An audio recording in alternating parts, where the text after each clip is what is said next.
So is Mythos the end game for cybersecurity? Mythos is just the beginning.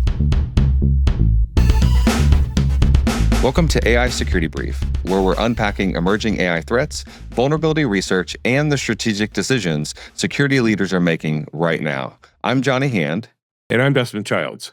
And Johnny, we're on the road again. I just returned from Pondone, Berlin, where I saw a lot of exploitation that was really facilitated by artificial intelligence and different AI models.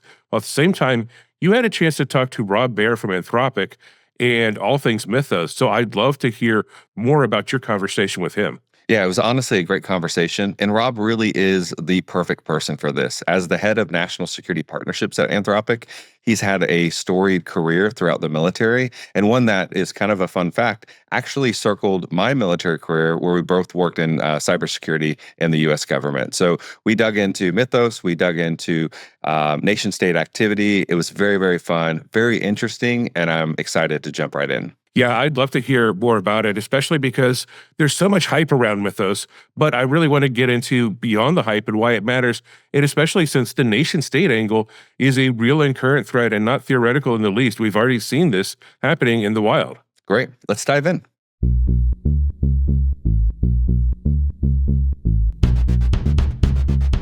Rob, one of the things I've been really excited to chat with you about is the fact that we both came through the Navy. We both have similar career paths, and we've been in and around each other for probably the last 20, 25 years. So tell me a little bit about your Navy career, how you got started, and then how that transcended into where you're working today. Yeah, I mean, I think I accidentally ended up in cybersecurity. So just like your son, Keegan, I was a nuclear power trained officer, spent my first 5 years on submarines, and then had a medical issue that wouldn't let me continue in submarine force. And it turns out 2008 was not a great time to get out of the Navy and go get a job on Wall Street. So I ended up staying in the Navy and redesignating into a cyber-related field, and then went and worked on very early cyber capabilities at a special operations command, and then went to NSA and US Cyber Command and kind of like stayed on the leading edge of integrating technology into operations. Yep. And so just led to a really awesome career. And I think like the background in nuclear power, just understanding, how a nuclear reactor works, it's just understanding how electrons flow. It's a very like natural transition into cyber. So, we overlapped in with many of our shipmates. And so it was a great transition into cybersecurity. Yeah, it's really neat because we were in and around each other like pretty much most of our career and never actually met, which was kind of funny. And I think I was joking with a friend the other day that the older you get, the smaller the world gets, and you realize that you know a lot more people than you realize. So one thing I want to hit on a little bit with your Navy career, because we both came from an operations background, and I think that's something that's missed. A lot of times we think like cybersecurity is this high technical space, but ultimately, like with U.S. Cyber Command, I was at Navy Cyber Defense Operations Command, kind of the forefront of what became U.S. 10th Fleet and then into U.S. Cyber Command. And one of the best skills was translating into operations, because a lot of folks didn't have that. So did your Navy career in terms of your being an officer on the nuclear side, but then moving in, did that help you kind of make sense of the cyber world? Yeah, I mean, I think at the end of the day, it is all about operations. It's about translating the technology into some sort of business outcome. And, the Navy, we don't have profit and loss, but we have mission outcomes that, you saw when you were working with the Navy SEALs. And I think it's just a really natural transition to get into that space. And I think the other thing that it made me realize is like, we can always have the best technology. In the DoD or DOW, we got to spend a lot of money on toys and tech. But at the end of the day, it was about the people deploying the tools and tech. And so like I was really blessed throughout my career to have some really incredible people building out a security operations center or whatever it was. And we made tooling decisions and technology decisions, but like what we really emphasized was investing in our people. And I think the same is true in an AI powered world where we are today. I really love that because we often get really excited about the technology. And I've said for years, it's like you can buy the best technology, you can have all the capabilities, but at the end of the day, if someone doesn't do the right thing, you're still left with the same result. So switching gears a little bit, you're in the national security space, focused with Anthropic, very exciting space to be. What are you seeing in terms of trends with enterprise companies that they're missing around AI, especially around the national security conversation? Yeah, I'm not sure about how broad the understanding is about how fast things are moving in the AI-enabled cyber world right now. In late September of last year, Anthropic published what we called publicly GTG 1002, Yep. which was a Chinese nation-state actor utilizing Claude to do a fully autonomous cyber kill chain against both public and private sector organizations. And I think maybe even internally and as a community, we were caught off guard by how quickly we went from script kiddies to folks using AI to write functional ransomware. And then all of a sudden we were watching a nation state pop relatively mature or very mature cyber organizations fully autonomously. And I think we're just seeing the beginning of that trend now, and that's just going to continue. And so, our partnership is so important because now we're fighting, a nation state with using AI with defensive AI. Yeah, that's a good point, because I think when we talk to a lot of organizations, they're excited about the potential of AI, but we also know that we have to defend at the speed of machine, right? And that's a big change. Are you seeing cyber criminals, other nation state organizations that are trying to leverage, the technology that you're partnered with Anthropic in other ways? Yeah, of course. I mean, so you'll see just a fully autonomous kill chain that a nation state has the ability to do, like some mature organization with very experienced operators. But we're also seeing ransomware actors with previously no ability to code. They don't know how the code functions. They don't know how it works, but somehow they're able to sell fully functional ransomware on the dark web. And when the ransomware breaks, they're asking, AI, how do I fix this tool? And so I think we'll just continue to see this proliferation as as a service threats. Yes. And so you have ransomware as a service. Now are we going to have tooling as a service? What it looks like from a nation state perspective. And so I think again, figuring out what the telemetry looks like. You have 3 decades of telemetry. You're doing bug bounty programs, finding 0 days. I think figuring out how we integrate AI into the defensive operations is the only way that we're going to stop future criminals and nation states. Yeah, and one of the things I love about the partnership is between Trend AI and Anthropic is that we're focused on tackling the most challenging things together. And there's always the conversation of whenever you look at what adversaries are doing, what the threat is, how you tackle that. I think we have this idea that AI is this easy button, but ultimately you still need the skills of the defender, right? And I think what you're saying is that we actually upskill people with the technology versus just trusting the system. Yeah, I mean, we're a frontier model company. Anthropic is going to continue to develop the best models and attempt to get to AGI first, and we're going to provide you those advanced models for you to integrate into operations. And you have a large R&D staff, a large cybersecurity staff that can take those frontier models. And to your point earlier about the Navy and operationalizing things, you're operationalizing them on decades of experience and then deploying them into enterprises, which, as a frontier company, that's not our focus today. And so our partnership is so important to reduce the attack surface and really block threats out in the wild. Yeah, that's a great point. And we were talking about operationalizing. So when you're dealing with large enterprises, especially that are focused on Fed and Gov spaces, what is the message that you're taking to them, and where are they at in their maturity? How are they responding to AI threats, but also the AI innovation? Yeah, I mean, having spent over 2 decades in government and working in the executive branch and in the military, I think you and I recognize that the government doesn't move as quickly as we need it to move, right? And so, I was a part of the small team that wrote Executive Order 14028, which was improving the nation's cybersecurity after, a series of events, which was, Colonial Pipeline, JBS Foods, SolarWinds. And I think at the time, in around 2020, 2021, we thought that SolarWinds was going to be this like once in an administration opportunity to get this executive order out and approved. And the hits just kept on coming. And still, as a federal government, I don't think we moved as quickly as we needed to move. That is pre-AI. Right now, we're in this AI-enabled era, and I think the federal government and large enterprises are working to figure out like how do we move quickly to keep up with this pace. And there are a lot of promising signs, on the horizon that the U.S. government is going to adopt things quickly, but it just takes time. Yeah. I always try to temper and understand like what's the appetite for change. Because if there's a good appetite, then you can actually enact really good, policy and start moving that ball along. But you're right. I think that was one of my experiences as well. Was the idea that we know we need to move fast, but it's a big ship. It's hard to move it quickly.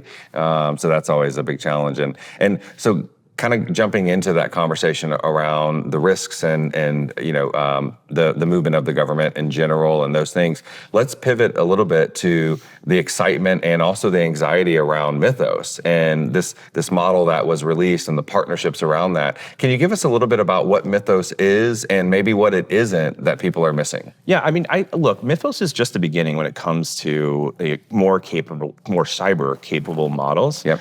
As a consequence of models being really good at coding and really good at software engineering, those are the same types of analytical skill sets that you need when you want to do cyber operations, right? And so to identify vulnerabilities and then identify exploits or chain together exploits to move forward in the kill chain process, I think we as Frontier Labs will continue to see those capabilities increase. And so, Mythos for us, we did not make the model generally available because we saw how skilled it was as a cyber operator and a vulnerability discovery engine. So we wanted to release that model in a way that was responsible and we had safeguards built in. And so we looked across companies who had the ability to reduce the attack surface and had critical software that affected, the most Americans to make their cybersecurity lives safer. And so, as other Frontier Labs and ourselves, we continue to develop more capable models in the cyber domain. I think the important thing is we developed the Responsible Scaling Program, RSP, which is all about safety in models. And so we're going to need to make sure that we have safety and safeguards to identify incidents like GTG 1002, like we talked about earlier, and block those before they become a thing. Yeah, you hit on a couple really interesting pieces. One is the discovery conversation. And I think what everyone gets really excited about or even anxious around, the Mythos conversation or these foundational, tools is that, there's an onslaught of discovery that's coming. And, it's interesting because when we talk about it, there's core tenets to a security program. And as good as discovery is, we want to find those things early. That's part of the partnership that you're doing with Mythos is early discovery and notification.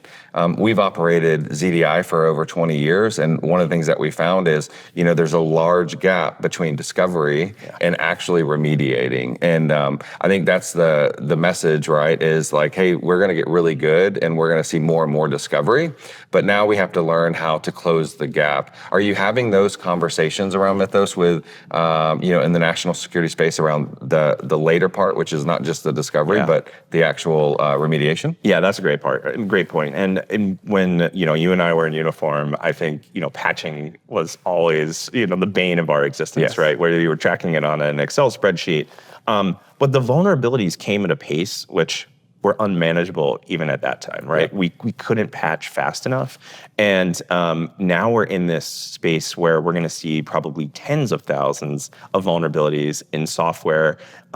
We found bugs in software dating back, like almost 30 years, 27 years, 15 years, that pen testers and vulnerability researchers have been looking at forever, and they haven't found these bugs.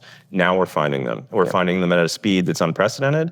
And to your point, I think the difficult thing is now getting those vulnerabilities discovered, but then developing a patch for it and then really getting that patch deployed to the end user.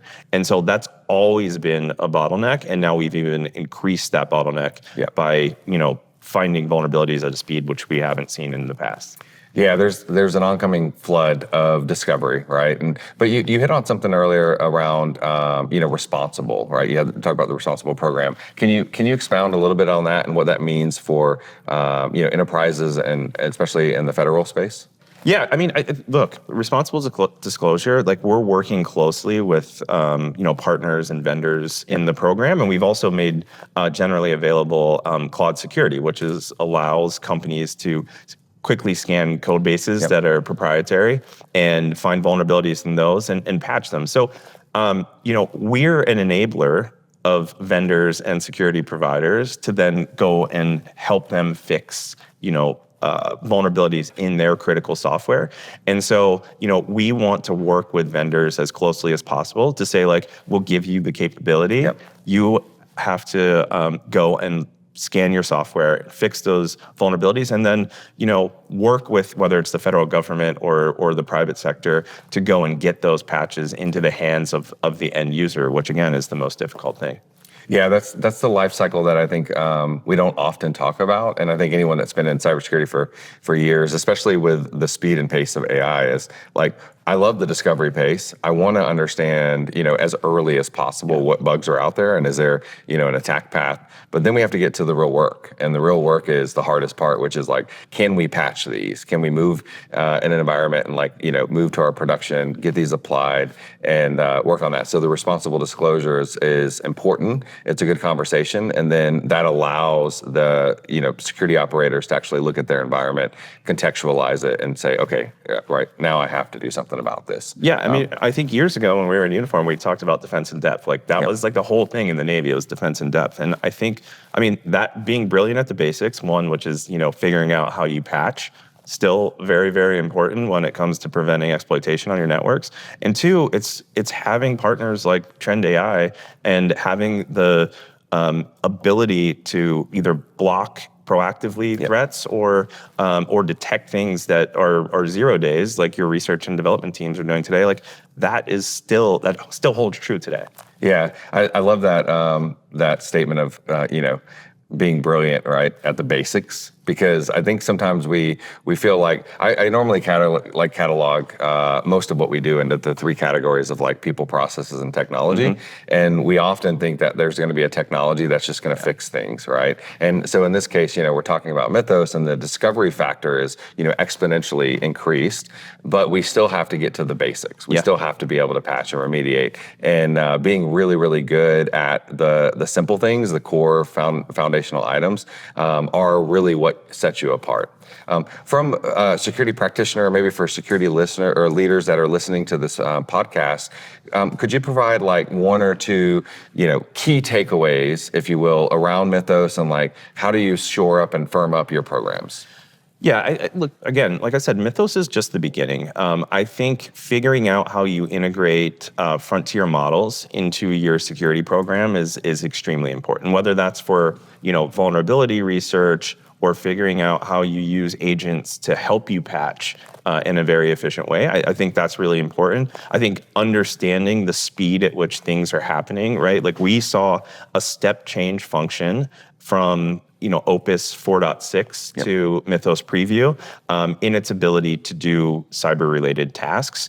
And you see other frontier labs releasing models that are also step changing capable. So I think just understanding the speed and where we're going to be potentially at the end of 2026, end of 2027 with AI-enabled tools, you need to start that integration now. And if you're not moving at the speed of AI and you haven't integrated into your SOCs yet, a company that's rebranded to Trend AI after 3 decades in operation, that's pretty telling to me like where this field is going.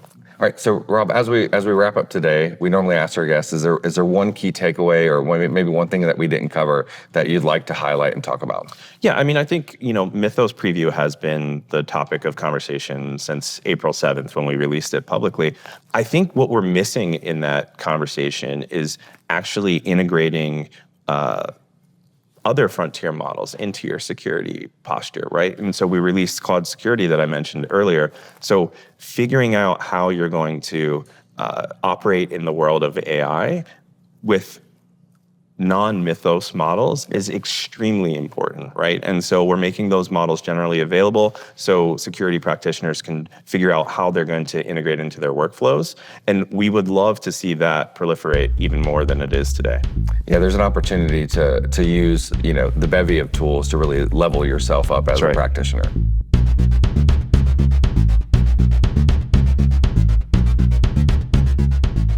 Well, Johnny, that was a really great discussion, and I really appreciated the part about the GTG 1002 disclosure.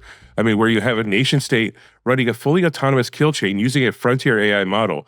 And that, to me, goes beyond just another threat report, and it's really a meaningful line being crossed.